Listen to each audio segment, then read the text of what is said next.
Welcome back, guys. This is Miss Andrews. And this is Miss Williams, and we're on day 2 of our Read Aloud for this week. And let's remember the title of our book, The Cloud Spinner. But before we start reading, we're going to go over the vocabulary words. Glorious. And remember, glorious from yesterday means having great beauty or splendor. Delighted. Delighted means great pleasure or joy, something that brings you great pleasure or joy. And boasted. And boasted means to express much pride or to be proud of something. And remember our rules when we are reading. You are sitting quietly and you're engaged and you are tracking the reader. Enjoy.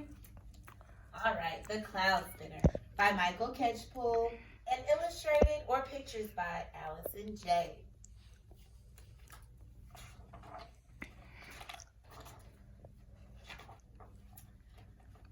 Once a boy who could weave cloth from the clouds. He had a spinning wheel and a loom on top of a hill. As the clouds passed with the whir of the wheel, he would spin them into thread gold in the morning, with the rising sun, white in the afternoon, and crimson in the evening, just as his mother had taught him.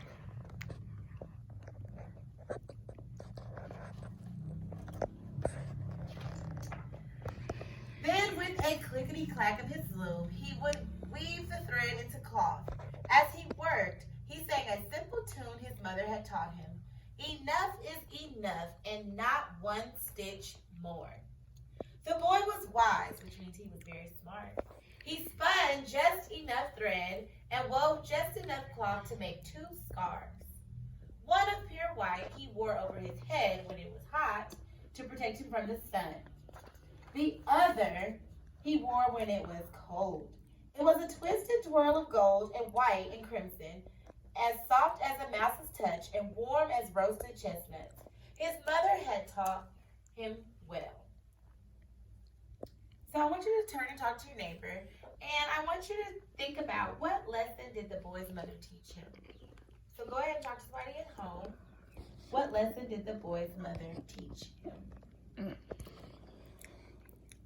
So think about that, write it down if you need to. We'll come back to that probably on tomorrow. One chilly, murky day, the boy walked down the hill, a basket in his hand and his scarf around his neck. The market was full of great excitement. The king was on his way.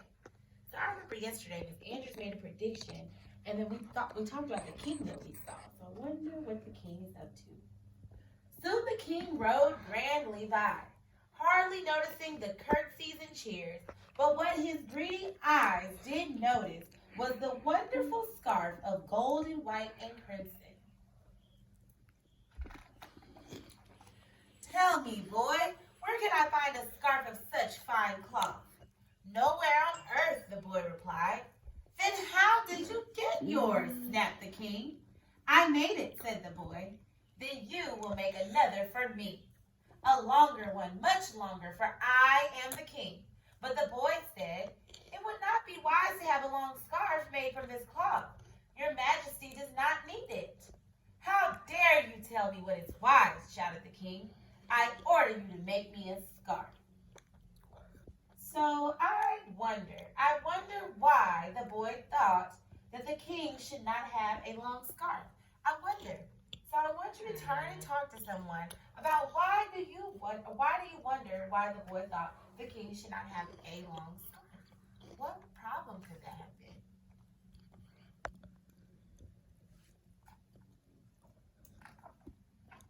So the boy went home to the top of the hill, and with the whir of the wheel began to spin. He spun the clouds as they passed in the morning and were gold with the rising sun. He spun in the afternoon as the clouds sailed past, white as snow drifts. He spun in the evening when the clouds were crimson. Then with a clickety clack of the loom, he wove the thread into a long, long scarf. So I have a question. Did the little boy or the character in the story make the scarf that the king requested? And I want you to look at the pictures closely. If you look at the clouds, we talked about those yesterday. Think about those clouds. The king was overjoyed. His scarf was soft as a mouse's touch and warm as roasted chestnuts. Now, make me a cloak of this glorious cloth, he ordered. There's glorious, that vocabulary word. And dress galore for the queen and my daughter, the princess. But the boy shook his head. It would not be wise to have so many clothes made from this cloth. Your majesty does not need them. The king's face was a twist of scowls. I want those clothes, and I order you to make them. So the boy went home to the top of the hill, and with a whir of the wheel, he began to spin.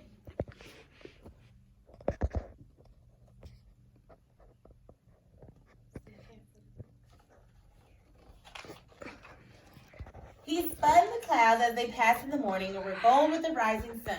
He spun in the afternoon as the clouds sailed past, white as snowdrifts. And he spun in the evening when the clouds were crimson. He spun and it got harder and harder, for soon there were fewer and fewer clouds. So we're going to stop there today, and I want you to look at these illustrations and tell me what you notice about those illustrations and what's happening in the environment. The environment is like the sky and things like that and what's around them. So tomorrow we're going to finish the book and we're going to see what's going to happen with the king and the little boy in the story. Thanks for watching. Thanks for joining us. Bye.